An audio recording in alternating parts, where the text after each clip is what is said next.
Shivanshu recording studio बानावर बिशुनगंज। यार JD के lover हमरा पसंद ह करे सखिया मिक्स बॉय बनी आलिया। यार जेडी के पसंद ह करे सखिया अरे ओरे से करबै बियाहवा बड़ी मन ह करे सखिया ओरे से करबै बियाहवा बड़ी मन ह करे सखिया। यार जेडी के लवर हमरा पसंद ह करे सखिया यार जेडी के लवर हमरा पसंद ह करे सखिया। सीना तानी के चलबै बड़ी घमंड ह करे सखिया सीना तानी के चलबै बड़ी घमंड ह करे सखिया।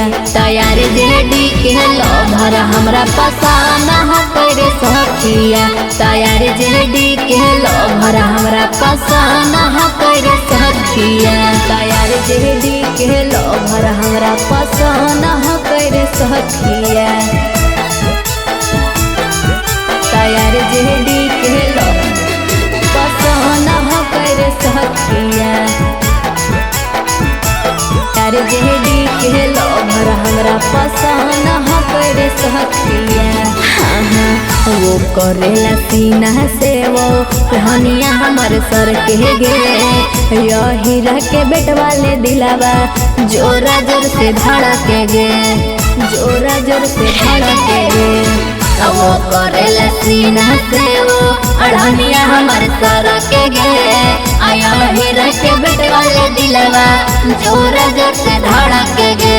जिंदगी के जो गावल हमर धान ह करे सखिया जिंदगी के जो गावल हमर धान ह करे सखिया।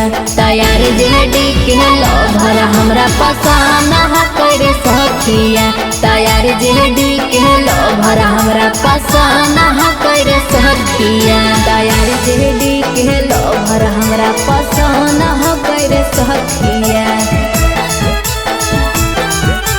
यार जेडी के पसंद ह करे सखिया यार जेडी के लवर हमरा पसंद ह करे सखिया।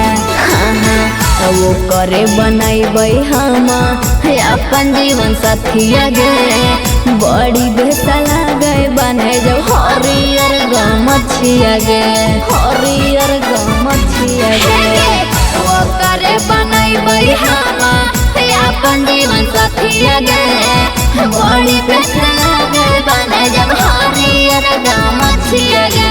वो करे पर फिदाई सोना मह करे सखिया वो करे पर फिदाई सोना मह करे सखिया यार जेडी के लवर हमरा पसंद ह करे सखिया यार जेडी के लवर हमरा पसंद ह करे सखिया। शिवांशु रिकॉर्डिंग स्टूडियो बानावर बिशुनगंज।